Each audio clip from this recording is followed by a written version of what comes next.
bal amali minhu. Apa itu as-sina'u? Yaitu meminta pekerjaannya darinya. Nah, dari mana? As-sani. As-sani dari pembuat.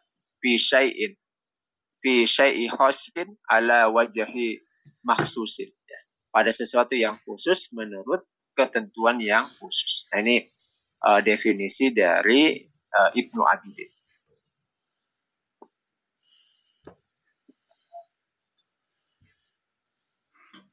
Nah, definisi yang lainnya itu kurang lebih sama. Ya. Nah, intinya bahwa akad istisna itu adalah akad terhadap suatu barang dalam tanggungan. Nah, kenapa disebut akad terhadap barang dalam tanggungan? Artinya akad barang pada barang yang belum ada. Nah, kemudian yang mensyaratkan adanya pekerjaan. Artinya barangnya belum ada, kemudian dipesan untuk kemudian dibuat oleh orang yang mau kita pesan. Ya, sederhananya kita butuh lemari.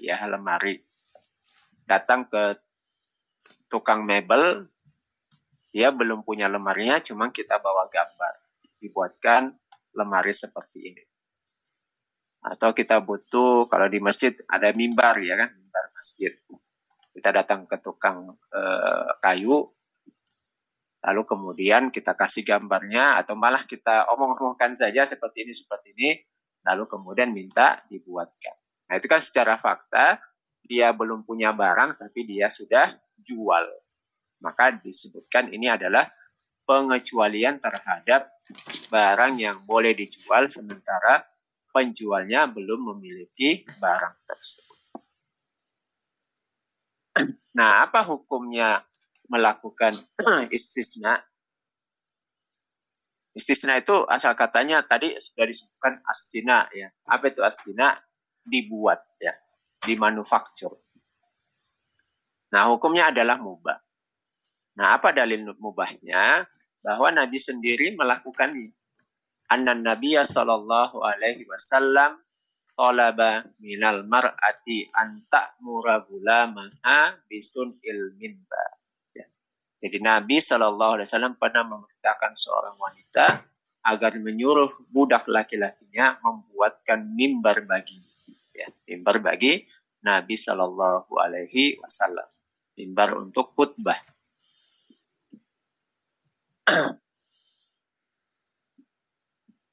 Mimbar itu asal katanya nabbar, ya, nabbar itu artinya suara yang menggelegar, ya, sehingga orang yang berbicara di atas mimbar itu biasanya suaranya yang menggelegar, ya, seperti khutbah Jumat itu. Sona'an Nabi sallallahu alaihi wasallam khatim. Jadi sona'ah membuat, ya, Nabi sallallahu alaihi wasallam. Jadi Nabi sallallahu alaihi wasallam itu membuat cincin khatiman. Anna Nabiya sallallahu alaihi wasallam istana'a khatiman min zahabin. Jadi Nabi sallallahu alaihi wasallam meminta dibuatkan cincin dari emas.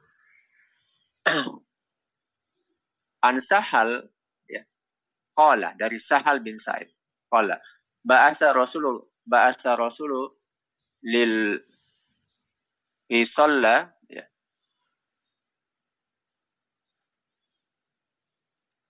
alaihi wasallam ila imra'atin an muriya ghulamaki an najarah ya'malu li a'wadan ajlisu alaihinna.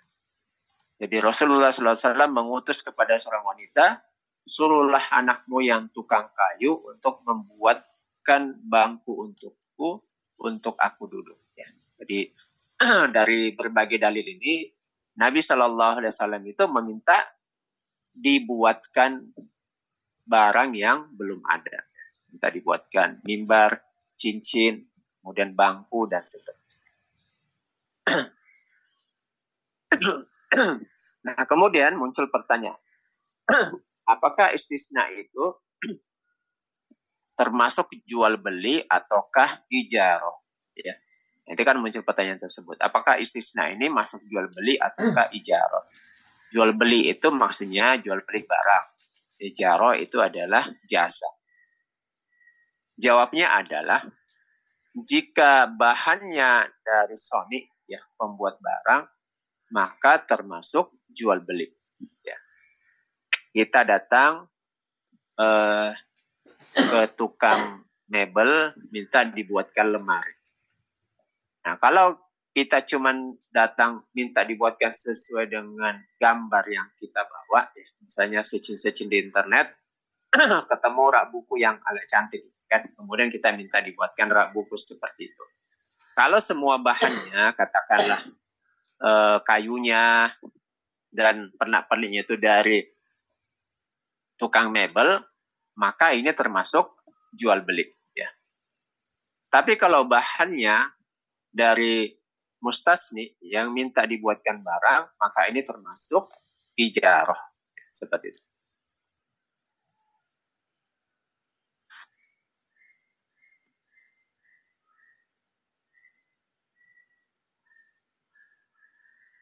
Ya, jadi kalau bahannya dari mustasni, ya, yang minta dibuatkan, maka ini termasuk ijarah. Ya. Itu aja yang bisa kita lihat, ya. Kenapa dikatakan ijarah? Karena tukang mebelnya berarti dia hanya memberikan skillnya saja, ya kan? Di skill. Kenapa? Karena semua kayu, bahan dan lain sebagainya sudah dibawakan oleh yang memesan. Maka dia termasuk adalah ijarah saja. Artinya yang dibayar itu jasa membuat mebelnya saja. Tapi kalau misalnya semua kayu dari tukang mebel, bahan-bahannya juga dari mebel, tukang mebel, maka itu adalah jual beli. Kenapa? Tukang mebel itu dia menyiapkan bahan sekaligus tenaga maupun skillnya. Nah, pertanyaannya, kalau termasuk jual beli, ya, misalnya semua bahan dari tukang mebel, muncul pertanyaan baru, apakah ini termasuk jual beli salam? Kenapa? Karena kan akadnya di awal, di depan, barangnya belakangan. Ini kemudian terjadi perbedaan pendapat, ya. Jadi perbedaan pendapat. Menurut mazhab jumhur, ya, Maliki, Syafi'i dan Hambali, ya, maka istisna itu dimasukkan ke dalam pembahasan salam.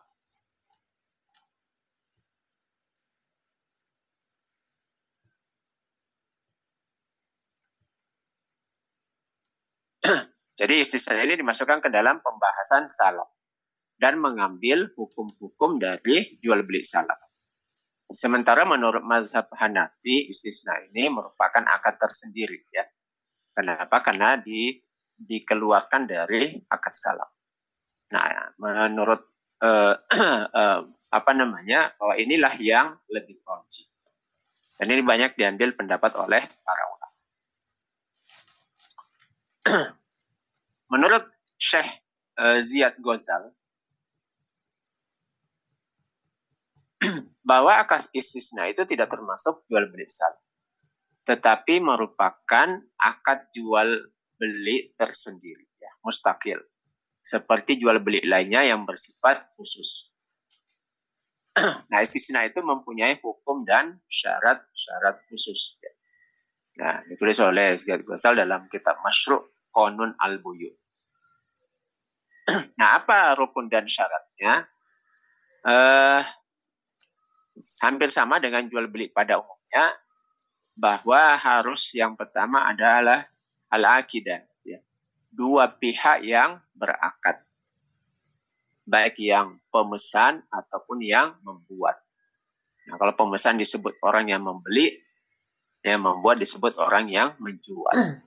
Kemudian ada sigot, ya, ada ijab dan qabul. Nah, sigot ini kesepakatan di antara dua, penjual dan pembeli, untuk kemudian melakukan akad istisna, ya. Karena sigot ini yang menentukan akad yang dibuat itu apa, ya. Kemudian ada al-mahal. Al-mahal itu hal apa yang kemudian dipesan, ya. Nah, apa itu? Yang pertama, barang yang dibuat, al-masnu. Termasuk di dalamnya tentu saja amal, ya. Kalau dia amal itu artinya aktivitas untuk membuat barangnya. Seperti seorang pembuat mebel ya. Maka tentu saja di dalamnya adalah bukan cuma dijual kayunya kan, tapi sampai menjadi sebuah lemari. Nah, apa syarat pada almas? Barang yang dibuat, yang pertama harus termasuk barang-barang sina'ah. Barang-barang yang secara urf itu dimanufaktur, dibuat. Kemudian harus jelas sifat dan spesifikasinya. Ya. Maklumun bisifah. Yang dapat membedakannya nilainya dengan nilai barang lain.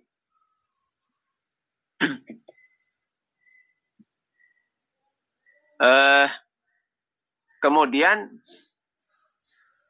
bizimmati as-sani, ya, dalam tanggungan as-sani.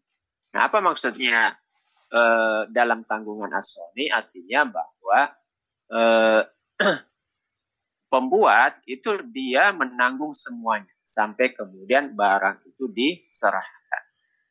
Jadi kalau dalam proses pembuatannya itu terjadi sesuatu, mohon maaf misalnya sedang dibuat muncul bencana alam, maka itu menjadi tanggungan daripada si pembuat. Karena ya barang belum diserahkan ya kan. Kemudian bahan mentahnya harus berasal dari pembuat as-sani. Karena akadnya adalah jual beli. Kecuali kalau akadnya jasa ya. Kalau akadnya jasa berarti bahan berasal dari si pemesan. Nah, kemudian amal harus terjadi setelah akad. Berarti dibuat barangnya itu setelah ada kesepakatan. Kalau pesan mebelnya sudah tersedia, itu berarti tidak termasuk jual beli istisna ya. Jual beli biasa saja sama dengan toko mebel. Kenapa? Karena barangnya sudah ada. Berarti dia bukanlah akad membuatkan barang, tetapi akad jual beli barang yang sudah tersedia. Nah, kemudian apa syarat pada saman, yaitu harga? Yang pertama, harganya harus diketahui secara jelas, ya, maklum. Secara jelas itu tentu saja harus disepakati ya. Tidak boleh kemudian di belakang hari si pembuat itu lalu kemudian membuat pernyataan yang berbeda.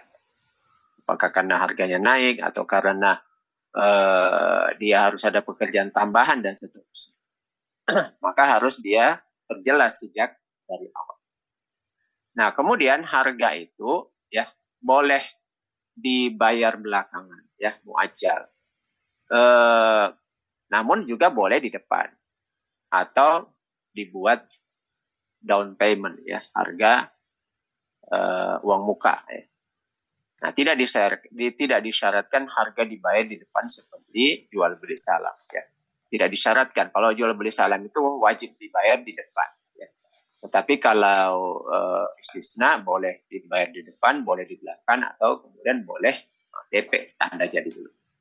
Nah, dalil bolehnya pembayaran di belakang adalah hadis Nabi Shallallahu Alaihi Wasallam yang sifatnya takriri ya, yaitu pekerjaan yang dilakukan oleh sahabat lalu kemudian didiamkan oleh Nabi. Kenapa? Karena ini sinah ini sudah terjadi sejak Nabi masih hidup ya. Dan Nabi banyak mendiamkan praktek-praktek yang masih berlangsung. Itu menunjukkan bahwa kebolehannya. Nah, kemudian tempo itu harus jelas. Meskipun tidak disebutkan dalam nas, tetapi tempo itu harus jelas. Nah, tempo yang dimaksud sini adalah waktu. Apakah buatnya seminggu, 2 minggu, dan seterusnya. Maka tentu saja si pembuat ini sudah harus membuat perkiraan berdasarkan pengalaman biasanya ya. Jadi kalau dia membuat lemari itu biasanya selesai berapa lama, nah itulah kemudian yang dia sampaikan kepada pembelinya. Nah, kenapa? Ini untuk menghindari perselisihan. Ya. Sementara hukum asal dalam akad itu adalah qattul munazaat. Ya. Jadi an-nazaat itu adalah perselisihan, itu harus dihilangkan. Itulah sebabnya harus ada akad. Akadlah yang menjadi patokan apabila terjadi perselisihan. Kemudian masnu itu ada dalam tanggungan as-sani. Sehingga tempo penting untuk mengetahui hak dan kewajiban kedua pihak. Nah, apa persamaan daripada bai'us salam dan istisna? Itu adalah sama-sama barang diserahkan setelah tempo tertentu. Jadi barangnya itu belakangan. Nah, kemudian perbedaannya adalah kalau dalam bai'us salam yang boleh dijual itu adalah barang yang ditakar, ditimbang, dan dihitung menurut kebiasaan ya. Kemudian istisna itu adalah barang-barang yang manufaktur yang memang secara kebiasaan itu memang dibuat. Kemudian dalam bai'us salam harga harus dibayar di depan. Sementara dalam istisna harga boleh dibayar di depan atau dengan tempo. Atau bisa juga dengan DP. Nah, kemudian istisna itu akadnya adalah akad lazim. Artinya akad yang mengikat, bukan akad jais ya. Tidak sama dengan akad hadiah atau akad wasiat. Itu adalah akad-akad yang sifatnya jais. Artinya sebelum barang diserahkan boleh bagi si orang yang berwasiat, orang yang menghadiahkan itu membatalkan akadnya, boleh ya, sebelum barangnya diserahkan. Tetapi kalau istisna itu akadnya lazim. Apa maksudnya? Bahwa kalau sudah sepakat maka terikatlah di kedua. Nah, itu maksudnya akad lazim itu adalah mengikat kedua pihak, boleh dibatalkan dengan kesepakatan dan kerelaan kedua pihak. Artinya kalau dibatalkan itu harus kerelaan dua pihak. Kalau satu tidak rela, maka akad harus tetap dijalankan atau kemudian dibuat akad baru, atau boleh juga dengan membayar sesuai dengan kesepakatan. Ya. Nah, tidak boleh dibatalkan secara sepihak. Nah, kemudian pada saat penyerahan barang ya, jika sesuai maka wajib diterima, jika tidak sesuai maka pembeli berhak atas hak khiyar, menerima atau membatalkan jika dia tidak mau memberi tambahan waktu. Ya, misalnya dia pesan lemari 2 pintu ya. Ternyata tidak sesuai ya, hanya dibuat 1 pintu misalnya. Maka dia bisa menerima atau membatalkan atau memberikan waktu tambahan untuk diperbaiki. Atau meminta barang yang sesuai disepakati dan memberikan tambahan waktu. Nah, kemudian tidak boleh ada harga baru yang lebih tinggi atau lebih rendah sebab menjadi bai'atani fil bai'at. Ini tidak boleh ya. Nah, seperti itu ya, Bapak Ibu. Kita ada waktu beberapa menit, ya. 20 menit insya Allah ya, untuk kemudian diskusi. Silakan Bapak Ibu, kalau ada yang mau didiskusikan kita diskusi ya, silakan. Assalamualaikum. Waalaikumsalam warahmatullahi wabarakatuh. Ya, silakan Pak. Ini cuma ini menyimpulkan versi saya Ustaz, apakah benar atau kalau istisna itu kan barang, kan kedua-duanya kan barang pesanan Ustaz ya, sama ya, salah. Betul. Jual beli pesan. Yang satu kita pesan dulu, baru dibuat, bayar boleh depan atau di belakang atau dicicil ya Ustaz ya. Boleh ya. Ya, kalau yang salam kan bayar di depan Ustaz ya. Bayar di depan, betul. Ya. Harus didonasi di depan ya. Iya, kalau kedua-dua ini kita sebagai penjual, tapi kita bukan sebagai pemilik. Mungkin kalau salam bisa kita sebagai agen. Kita bisa dapat hanya sebatas fee kita naikkan, tapi akadnya kita sampaikan, kita pesan ke orang lain ya Ustaz ya. Tapi kalau istisna Ustaz, akadnya bagaimana Ustaz? Kita ke penjual, kita kan pesan lagi ke orang lain.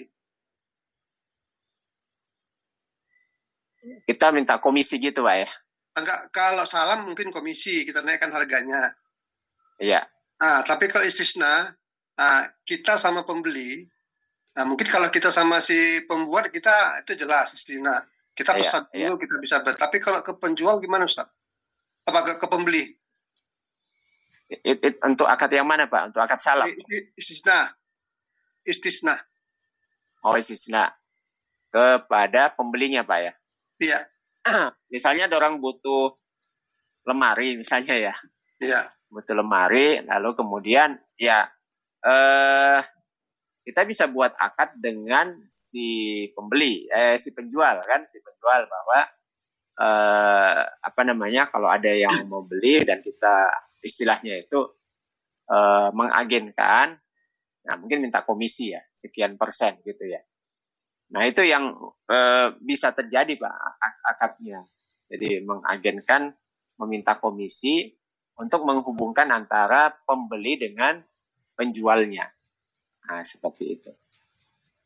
Jadi kalau kita ngaku kita sebagai pembuat gimana Ustaz? Kalau kita mengaku sebagai pembuat, secara fakta kan kita bukan pembuat. Bukan. Iya. Jadi yang paling memungkinkan itu menjadi ininya saja, menjadi agennya saja, Pak. Agen untuk membuatkan gitu ya. Nah, kecuali kalau secara fakta kita punya sebuah tempat pembuatan ya, di mana kita punya pekerja. Kita punya pekerja, lalu kemudian pekerja itu kita gaji kan setiap bulan. Itu kita bisa menjadi istilahnya itu kan pemilik daripada tempat manufaktur tersebut. Nah, itu bisa kita melakukan akad jual beli dengan orang lain.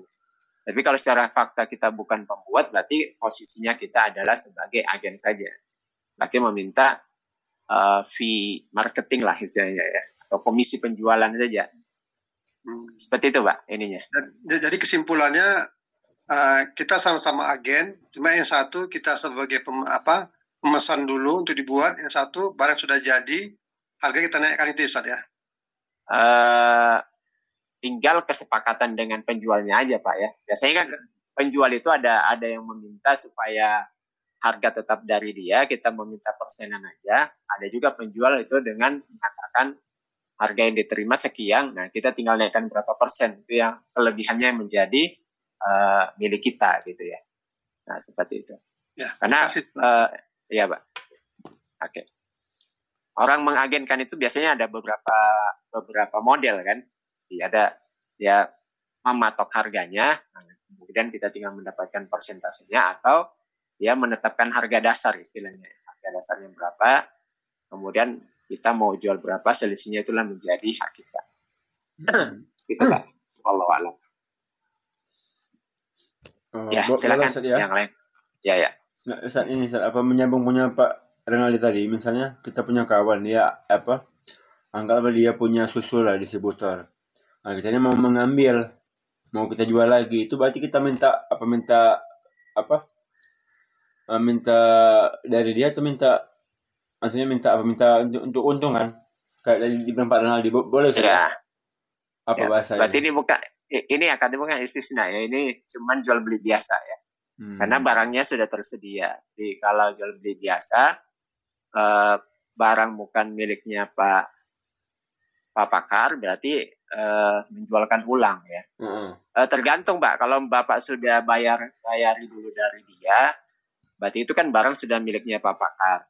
Apakah dibayar, mungkin tanda jadi aja ya, DP, lalu kemudian disepakati, sisanya dibayar seminggu atau 2 minggu kemudian menunggu kita menjual ulang. Berarti yang terjadi itu adalah Pak Pakar menjual ulang saja. Ya, jadi ibarat ngambil barang dari distributor, Bapak jual eceran ya. Nah itu berapa harga Pak Pakar mau jual terserah Pak Pakar, karena kan sudah menjadi Pak Pakar, karena sudah dibayar DP-nya.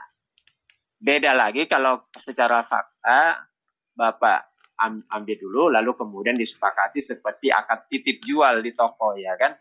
Akad titip jual di toko. Jadi misalnya dia sampaikan setiap satu barang yang laku, misalnya susu ya, anggap aja susu 1 botol 10.000. Kemudian dia mengatakan setiap botol yang laku dijual 10.000, Bapak dapat 40% atau 30%. Kalau 30% berarti 3.000 ya. Nah, seperti itu. Berarti dia bisa buat akad bisa namanya jualah ya, atau juga bisa mengagenkan aja ya, seperti itu. Nah, ya terserah Pak Pakar ya. Kalau misalnya merasa yakin barangnya bisa laku, biasanya kan ya sudah dibayar aja dulu di awal kan, meskipun hanya DP tanda jadi. Berarti itu semua barang sudah sah menjadi miliknya Pak Pakar. Atau bisa juga dibeli tetapi masih utang barang. Kalau seperti itu juga berarti sudah miliknya Pak Pakar. Terserah Pak Pakar mau jual berapa kan? Menurut kebiasaan di masyarakat kan. Biasanya pun harga jual itu mengikuti harga pasar kan. Karena kalau terlalu di atas juga mungkin agak susah lakunya. Iya. Gitu ya. Ya. Nah gitu Pak ya. Oke, Wallahu alam. berarti ini mirip sama pertanyaan Pak Matondang ini yang 2 minggu lalu ya. Ya, Assalamualaikum Pak Matondang. Pak Matondang.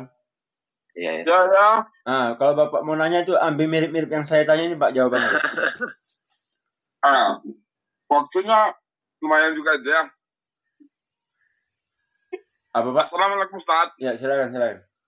Waalaikumsalam warahmatullahi wabarakatuh. Ini gini kasusnya Ustaz. Umpamanya saya bilang seperti kontra dagang barang, dagangan Ustaz. Iya. Macet enggak.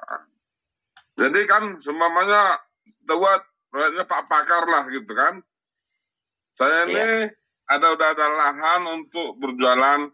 Jadi senilai 100 jutaan semuanya barang-barang atau yang udah dibelikan. Ya. Jadi itu untuk diisi ke kedainya Pak Matondang. Kedai saya, namanya Ustaz. Iya. Jadi diperkirakan barang senilai 100 juta, ya. Ya, udah semua catatan sudah ada Ustaz dengan nilai segitu Ustaz. Jadi ya. Segalanya itu saya dagangkan semua Ustaz, dan setiap bulannya saya setor sama Pakar dengan keuntungan semuanya 1 juta per bulan gitu Ustaz. Selama terus gimana Pak? Waalaikumsalam.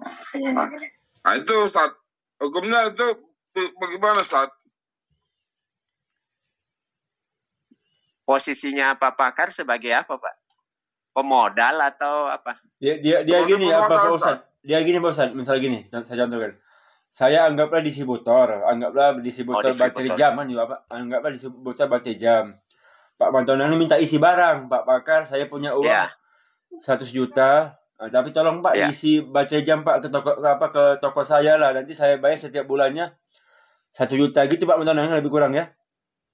Ya, gitu dia Pak Ustaz. Kira-kira tuh boleh nggak? Barang catatan tetap di situ Ustaz. Kalau umpamanya berhenti, saya harus bayar juga dengan nilai 100 juta itu harus ada selalu Ustaz gitu. Iya. Jadi ini sebenarnya banyak berlaku di beberapa toko ya, seperti toko kain, toko yang lainnya ya, di mana toko itu dia mendapatkan kepercayaan dari sebuah distributor barang, ya, kain maupun jam, untuk kemudian meletakkan barang di tokonya. Jadi akadnya itu titip jual kan gitu ya. Pak Pakar sebagai pemilik barang itu kemudian bersedia menitipkan barang di tokonya Pak Matondang senilai 100 juta ya. Nah, seperti itu. Nah, kalau seperti ini berarti posisi Pak Matondang itu adalah utang barang kepada Pak Pakar. Nah, tinggal nanti Pak Matondang bayar katakanlah kesepakatan 1 juta per bulan. Selama 100 bulan ya, lama sekali. Enggak, ini sampai lunas gitu ya. Dengan catatan Ustaz, laku nggak laku itu barangnya saya tetap store 1 juta per bulan Ustaz. Begitu Iya, Ustaz. betul. Iya. Dan andaikan berhenti kita saya bilang kan itu saya harus bayar 100 juta sama Pak Pakar atau diambil semua barangnya dengan senilai 100 juta juga Ustaz, begitu. Iya. Kemudian yang sudah disetorkan gimana Pak? Dipotong yang sudah ya? disetorkan itu keuntungannya Pak Pakar gitu. Wah, itu riba dia. Itu gimana Ustaz? Ya. Jadi gini Pak, kalau kenapa Bapak itu utang barang 100 juta ya.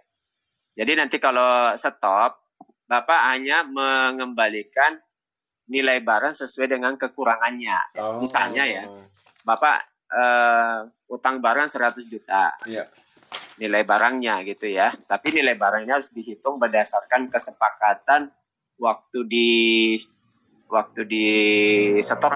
diletakkan barang itu. Nah, setiap barang kan ada harga dasarnya Pak ya. Iya. Harga pengambilan dari Pak Pakar.